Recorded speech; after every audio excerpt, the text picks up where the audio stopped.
Pada kesempatan kali ini berbagi alur cerita film tentang gangster dua bersaudara yang ingin menguasai London. Film ini dibintangi Tom Hardy, disutradarai oleh Brian Helgeland, yang dirilis pada tahun 2015. Cerita berawal di tahun 1960-an. Terdapat dua gangster kembar bersaudara yang sangat terkenal, bernama Ronald Kray dan kakaknya Reggie Kray. Namun perbedaan mereka sangatlah jauh. Ronald Kray selalu bertindak tanpa berpikir, sedangkan Reggie Kray selalu berpikir lebih dulu sebelum melakukan sesuatu. Di pagi hari yang cerah itu, Reggie menghampiri mobil polisi yang selalu mengawasinya. "Hei kau, kenapa kau terus mengawasiku? Pergilah Reggie, karena sebentar lagi aku pasti akan menangkapmu." Reggie langsung pergi menjauh dan meminta rekannya bernama LB menjalankan mobilnya secara perlahan. Terlihat banyak orang di jalan menyapa Reggie. Mereka menyukainya padahal Reggie adalah seorang gangster. Setelah tiba di depan pintu rumah Frank, Reggie mengetuk pintunya. Melihat seorang wanita cantik membukakan pintu, Reggie sedikit terpana. "Siapa kau?" "Aku Francis, adiknya Frank." Lucunya, Reggie malah meminta manisan di mulut Francis dan memakannya. Reggie juga mengajak Francis untuk berkencan. Dengan tersenyum, Francis menerimanya. Di mobil, Reggie menanyakan tentang Francis kepada Frank. Frank hanya memberitahu sedikit tentang adiknya sehingga membuat Reggie penasaran. Karena Never terus mengikuti, Reggie dan LB turun dari mobil dan pergi memasuki gang yang sempit. Never turun dari mobil untuk mengikuti mereka, namun Never kehilangan jejak. Ternyata Reggie dan LB menemui Ronald di rumah sakit jiwa. Saudara kembar Reggie itu divonis 3 tahun penjara karena menghajar orang lain. Namun sebelum dimasukkan ke penjara, ia mengalami gangguan jiwa hingga akhirnya dimasukkan ke rumah sakit jiwa. Berpindah ke anak buah Reggie bernama Big Pat. Ia meminta dokter di sana mengeluarkan Ronald dari rumah sakit jiwa demi kenyamanan bersama. Karena takut, dokter itu membicarakannya ke semua penjaga sehingga akhirnya Ronald diperbolehkan keluar. Si dokter menitipkan obat penenang kepada Reggie untuk diberikan kepada Ronald jika penyakit mengamuknya kambuh. Berpindah ke Francis yang sudah bersiap dengan pakaian anggunnya untuk kencan pertama dengan Reggie. "Halo Francis, kau terlihat sangat menawan." Karena dipuji oleh Reggie, Francis tersenyum bahagia dan memasuki mobil. Reggie membawa Francis ke sebuah klub. Francis terlihat bingung karena semua orang di klub tersebut mengenali Reggie. Ternyata klub itu adalah milik Reggie. Saat Reggie mengajak Francis duduk bersama, anak buah Reggie datang dan mengatakan kalau rekan bisnisnya bernama Jack mencuri uang hasil penjualan. Reggie langsung menghampiri Jack dan berbicara dengan ramah. Ia meminta Jack mengganti uang yang ia curi. Is this what you brought me in here for this? Yeah, and you pay back every fucking penny. Dan tiba-tiba Reggie memukulnya sebagai peringatan karena berani mencuri darinya. Setelah itu Reggie meminta LB mengurus bisnis karena ia akan berkencan dan membahagiakan Francis. Di kencan mereka tersebut, Francis bertanya, "Apakah kau suka menjadi gangster?" Reggie menjawab, "Aku bukan gangster, aku hanya pemilik sebuah klub. Aku menyukai uang dan aku suka dihormati sebagai pemilik klub." Kencan itu berakhir dengan sebuah ciuman dari Francis. Esok harinya, Reggie membawa Francis ke tengah hutan untuk menemui Ronald. Ronald menyambutnya dengan sedikit bercanda. I had a beer that I can have you in. Yeah, of course. I just put the kettle on. Where's your feet? Saat seorang pria tampan keluar dari mobil home-nya, Ronald mengakui dengan jujur kalau dirinya seorang gay. Berpindah ke gangster lain yang dipimpin pria bernama Charlie. Ia sedang menginterogasi seseorang karena memasuki wilayah mereka. Charlie berpikir kalau orang itu bekerja untuk Reggie dan Ronald. Karena tidak ada jawaban, Charlie memerintahkan anak buahnya bernama George menyetrumnya. Ketika Reggie berjalan sendirian, tiba-tiba George menabraknya tanpa mengatakan apapun. Di saat Charlie dan Eddie sedang makan, sebuah mobil menabrak restoran tempat mereka makan. Eddie memberitahu Charlie kalau mereka harus membalasnya, karena ini pasti perbuatan dari geng Kray bersaudara. Tanpa membuang waktu, George langsung menghampiri Reggie dan mengatakan pesan Charlie kalau ia ingin bertemu dengan Reggie dan Ronald. Sebelum pergi, George mengejek Ronald dengan sebutan homo. Ronald yang kesal langsung mengeluarkan senjatanya. Untungnya Reggie segera mengusir George sebelum Ronald bertambah kesal. Setelah itu Reggie bersama Ronald langsung pergi ke tempat Charlie. Namun ternyata itu semua hanya jebakan untuk menghajar mereka berdua. Tiba-tiba Ronald mengacungkan senjata di saku bajunya. Ia mengajak mereka semua saling menembak karena gangster memang saling menembak. Namun semuanya terdiam dan membiarkan Ronald lewat. Lanjut mereka bersiap menghajar Reggie yang tinggal sendiri. Namun Reggie malah mengejek mereka semua. Sedangkan dari luar Ronald kembali dengan 2 palu di tangannya. Dan selanjutnya pertarungan pun terjadi. Cray bersaudara berhasil membantai mereka semua. Tim Sutton. Saat Charlie sedang menonton pertandingan bola, polisi berdatangan menangkapnya. Karena banyak tuduhan tertuju kepadanya, Charlie divonis 25 tahun penjara. Beberapa saat berlalu, pria bernama Depaye bertemu dengan teman Reggie bernama Paine. Mereka membahas sebuah kasino untuk dibeli. Akan tetapi, Depaye tidak menjualnya. Namun, Paine mengatakan jika kasino tidak dijual, akan ada banyak gangguan mendatangi kasino tersebut. Paine adalah seorang penyuap handal. Ia membahas tentang kerjasama baru dengan pria bernama Meyer Lansky. Paine menjelaskan kalau Meyer Lansky adalah pebisnis dari Amerika. Untuk bekerja sama dengannya, Cray bersaudara harus membuktikan kalau mereka adalah penguasa satu-satunya di London. Namun, Ronald tidak setuju. Aku punya ide berbeda. Sebaiknya kita jemput para mafia itu di bandara, mutilasi mereka dan mengirimnya kembali ke negara asalnya. Lanjut, mereka langsung menemui beberapa mafia yang diutus Lansky untuk membicarakan bisnis. Di pertemuan itu mereka membahas pembangunan kasino baru di London. Sedangkan Cray bersaudara akan mengurus keamanan dan masalah perizinan. Namun, Reggie menolak bekerja sebagai pesuruh. Ia menginginkan kesetaraan dengan pembagian hasil 50-50. Setelah semua sepakat, mereka merayakan dengan minum bersama. Had a Negro once. Salud, come on, salud. Lanjut, di saat Francis ingin berkencan, ia kembali bertengkar dengan ibunya. Karena ibunya tidak menyukai Reggie yang seorang gangster. Setelah pertengkaran usai, Reggie mengajak Francis pergi ke kasino barunya. Di sini, Reggie sangat dihormati sebab ia bukan lagi orang rendahan. Semua pengunjung sangat senang dengan pelayanan yang diberikan Cray bersaudara. Mereka merasa aman dan tidak takut berkumpul dengan para gangster. Sedangkan Ronald, ia tidak pernah berubah dengan sifatnya yang sangat aneh. Ketika Reggie sedang bermain, Albie memberitahu tentang kasusnya dulu yang dibuka kembali. Hingga akhirnya Reggie dituntut 6 bulan penjara.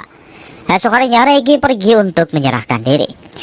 Ia berpesan kepada Frank untuk menjaga Ronald agar tidak membuat onar. You look after your sister while I'm on. Di penjara itu, para polisi terus menghajarnya hingga babak belur. Di saat terakhir, Reggie berhasil mengambil borgol yang tergantung di pinggang penjaga penjara yang memukulinya. Hai, jangan pergi, tolong berikan aku air. Reggie memohon hingga penjaga penjara itu kembali membawakan segelas air.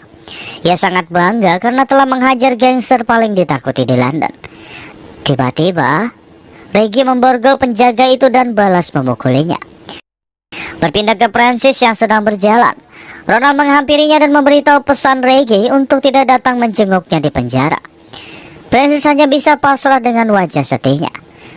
Kemudian terlihat Ronald berdebat dengan Paine mempermasalahkan uang. Karena Ronald ingin pergi ke Nigeria untuk membangun perusahaannya.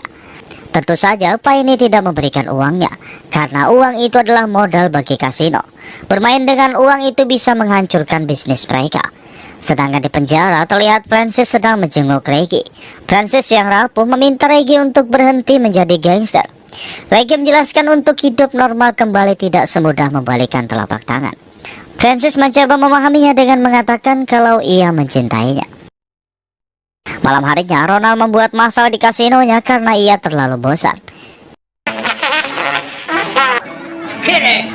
Ia mulai berpidato dengan kebanggaan dirinya sebagai gangster. For fuck's sake. How many times could you cry? Opulence. Imagine that, yeah? All kids love that. Just. Beberapa saat berlalu, Reggie bebas. Ia langsung pergi ke rumah Francis dengan membawa setangkai bunga. Ia melamar Francis tepat di jendela kamarnya. Cheeky bugger. Alright. Right.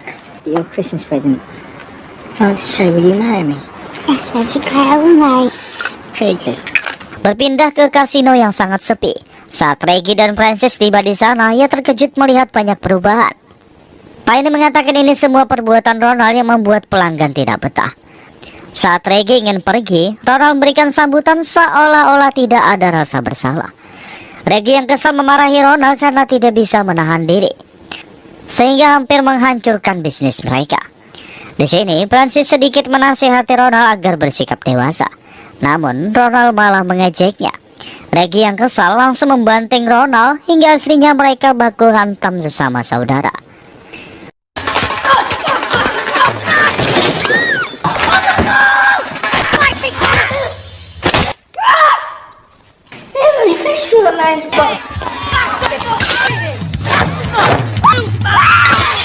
Setelah pertarungan berakhir, Francis langsung pergi meninggalkan mereka.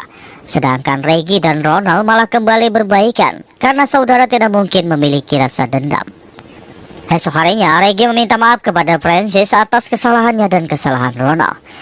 Reggie menjelaskan Ronald seperti itu hanya karena ia lupa meminum obatnya, sehingga membuatnya tidak terkendali. Mendengar penjelasan Reggie yang sedikit lucu, Francis tersenyum dan memaafkannya. Sedangkan Ronald dan anak buahnya menemui seorang dewan bernama Lord Botby, karena ia ingin membangun kotanya sendiri di Nigeria. Akan tetapi Lord menolaknya karena Nigeria sangat jauh. Ia tidak pernah mengontrol sesuatu yang jauh darinya. Namun Ronald malah mengundangnya ke pesta gay, sebab ia mengetahui kalau Lord juga seorang gay. Esok harinya, kepala polisi memberikan foto Lord dan anggota dewan ikut dalam pesta yang dilakukan di tempat Ronald kepada Perdana Menteri. Polisi mengatakan kalau mereka sudah lama mengawasi Ronald dan Reggie karena ada kasus penyuapan melibatkan mereka. Namun, Perdana Menteri meminta polisi melupakan masalah tersebut karena 2 minggu lagi pemilihan akan berlangsung. Malam harinya, saat Reggie dan Francis sedang berjalan bersama, Reggie memperlihatkan sebuah klub yang akan ia beli nantinya. Dan ternyata benar, Reggie membeli setengah dari saham klub tersebut. Akan tetapi, Ronald mengirim Teddy untuk membatalkan kesepakatan pembelian itu. Setelah kejadian malam itu, kesepakatan batal hingga Reggie dan Ronald dituntut pemerasan. Reggie menjelaskan kepada Francis kalau polisi telah menjebaknya. Dan Francis menjawab dengan singkat, jika Reggie tidak bersalah, ia akan menerima lamaran Reggie. Beberapa saat kemudian, mereka berdua bebas karena Lord menjamin mereka. Tiba-tiba berita mulai bermunculan di kantor tentang pesta yang dilakukan Ronald. Perdana Menteri memperlihatkannya kepada Lord. Akan tetapi Lord sangat santai menghadapinya. Bahkan dia kembali menyelamatkan Reggie dan Ronald dari tuduhan. Hingga akhirnya mereka membeli semua saham klub dengan harga murah. Reggie dan semua anak buahnya langsung merayakan keberhasilannya membeli klub tersebut. Sedangkan Napier terlihat sangat kesal dengan memasuki klub tersebut. Reggie menghampirinya dan menanyakan apa tujuannya memasuki klub. Tiba-tiba Ronald muncul dan fotografer mengambil foto mereka bertiga, sehingga pemimpin kepolisian melihat foto tersebut. Pemimpin langsung menutup investigasi tentang Cray bersaudara karena ia berpikir kalau Napier berteman dengan mereka. Kemudian Reggie dan Francis bersiap untuk melangsungkan acara pernikahan. Say myself, yeah. Why are you not inside yet? Do you even know what love is? Reggie sees me.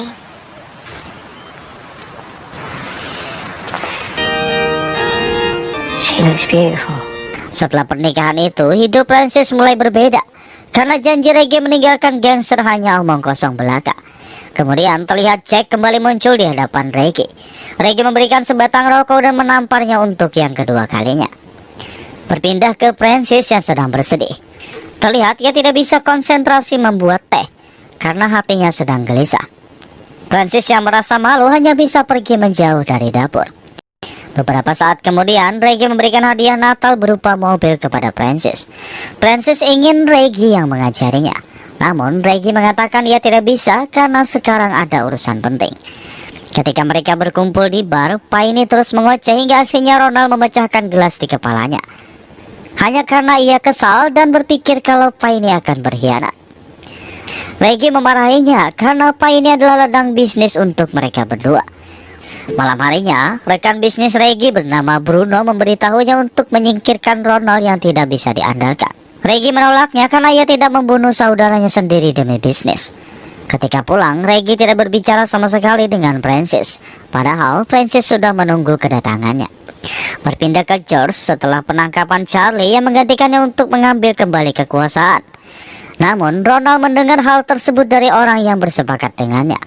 Malam itu juga Ronald pergi ke bar dan menembak George hingga tewas.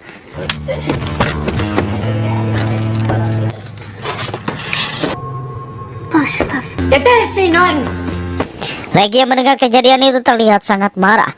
Namun ketika melihat ibunya, ia mencoba bersikap tenang. Reggie meminta Elby membereskan siapa saja para saksi yang melihat kejadian tersebut. Esok harinya, Napier membuat pengumuman kepada semua rekan polisinya untuk memprioritaskan kasus Ray bersaudara. Napier membuka kembali kasusnya saat itu setelah mendengar pembunuhan George. Berpindah ke Reggie dan Francis. Di perjalanan pulang, Francis menginginkan Reggie untuk membiarkan Ronald di penjara untuk menebus kesalahannya. Namun Reggie menentangnya karena Ronald adalah saudaranya. Hal itu membuat mereka bertengkar hingga Francis pergi ke rumah ibunya. Sedangkan Napier membawa pelayan bar sebagai saksi pembunuhan George. Pelayan bar itu terlihat sangat takut sehingga ia hanya mengatakan kalau pelakunya tidak berada di antara mereka. Lanjut, mereka merayakan kemenangan karena polisi tidak berhasil membuktikan kalau Ronald bersalah. Francis yang melihat itu merasa tidak dianggap keberadaannya. Bahkan saat di jalan pun mereka bertengkar karena Reggie membuat orang lain takut dengan ancaman demi menyelamatkan saudaranya. Saat hujan turun, Francis keluar untuk menutup kap mobilnya. Reggie menghampirinya dan lagi-lagi ia membuat Francis marah hingga menamparnya.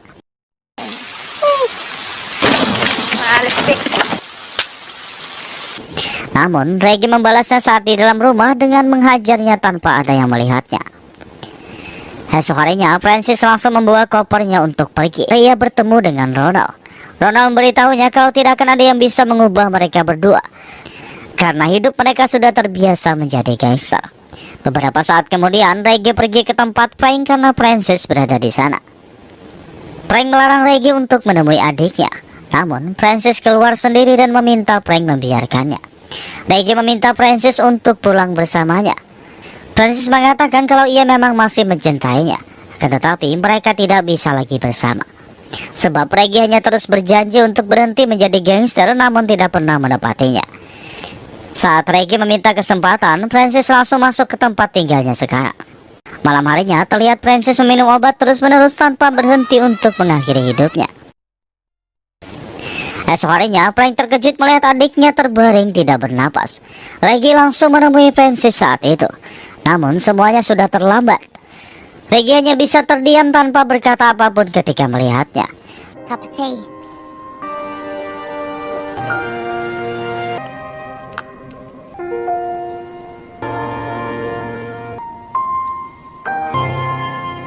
Di sisi lain, Ronald memerintahkan Jack untuk membunuh Paine dengan sedikit bayaran.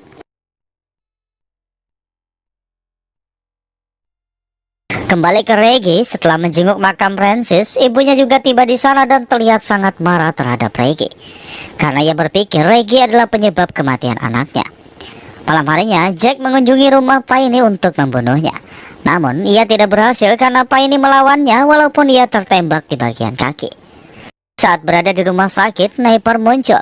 Paine mengatakan dia hanya ingin keselamatan anak dan istrinya. Sebagai imbalan, dia akan memberitahukan semua informasi yang ia miliki. Elby langsung memberitahu Reggie tentang masalah tersebut. Bahkan, pelayan bar yang telah mereka tutup mulutnya kembali berpihak kepada Napier untuk bersaksi. Kemudian mereka membuat pesta agar Jack muncul. Saat Jack tiba di pesta, Reggie langsung menghampirinya dengan wajah marah. Jack yang ketakutan mengatakan tentang pil yang diminum Francis bukan ia yang menjualnya. Mendengar hal itu, Reggie yang marah langsung menodongkan senjatanya. Jack ingin kabur namun Reggie membunuhnya dengan brutal menggunakan pisau. Reggie tidak lagi memikirkan pembunuhan tersebut walaupun banyak saksi mata melihatnya. Ronald bertanya kenapa ia melakukannya. Sebelum pergi, Reggie mengatakan kepada Ronald dengan berbisik, "Aku membunuhnya karena aku tidak bisa membunuh saudaraku sendiri." Di luar, Elby mencoba menasihatinya. Tanpa bicara, Reggie langsung memukulnya. Reggie hanya bisa berjalan sendiri sambil meratapi penyesalannya atas kematian Francis. Reggie once said the sun is quite like London. Just your own lonely car. Esok harinya, banyak polisi mengepung tempat Reggie.